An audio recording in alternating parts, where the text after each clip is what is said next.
روز 9 مای روز کنستیتوسیا سرخانون. روز 9 مای روز غلبه. روز غلبه بر فاشیسم.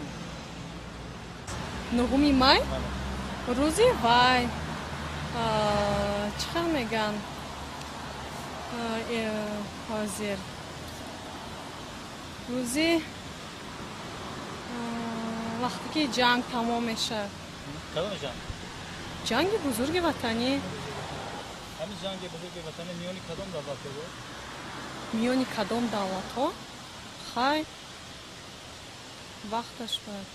9 مای روزی وای ارتش ملی. نه 9 مای سال 1941 وای روزی غلبه.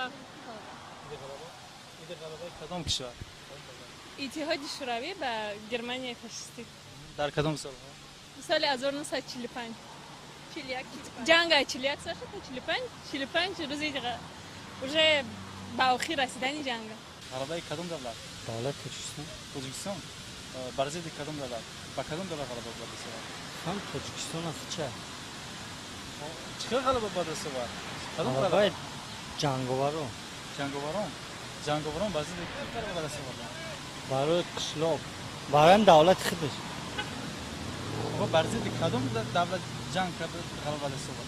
برای دولت یوبود کردن دولت خودش. یک دقیقه ممکن است. نه یک جور نهایت کم نه بخشش. ده ماجنی. روزی غلبه. غلبه کدوم کشور؟ آدم این وای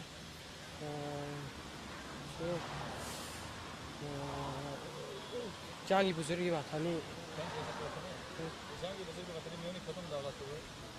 یعنی روسیه و میانه و همین دولت ها و آلمان در کدوم سال ها؟ در 1941 و 45. بله کدوم روز است نمیدونم. روز دوشنبه 9 ماه روز ایدی غلبه. ایده غلبه. ایده غلبه کدوم کشور؟ کدوم دولت؟ ایده غلبه تاجیکستان. بله. غلبه با کدوم دولت بود سوار غلبه؟ چه غلبه بود؟ یعنی نمیدونم. میمای. کدوم روز است؟ کدوم جشن است؟ روز استقلال. روز استقلال. روز جشن بزرگ وطنی. همین میمای کدوم روز است میدونی؟ روز استقلال. میمای روز استقلال. 9 مای. بله میمای. 9 مای. روزی فلک. روزی فلک. روز فلک. 9 مای؟ بله. 9 مای در کدوم جشن است؟ کدوم روز است؟ ایدی غلبه. غلبه.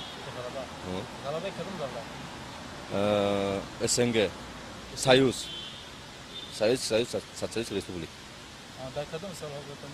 1945 سال. غلبه قبول. سال 1945 سال. بله. همین جنگ میانی کدوم دولت بود؟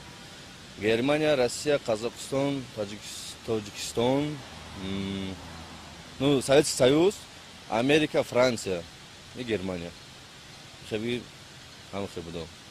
جنگ میان گفتم که میان کدام دولت ها دقیقاً بود؟ دقیقاً در بین دو دولت گرمانیا و روسیه.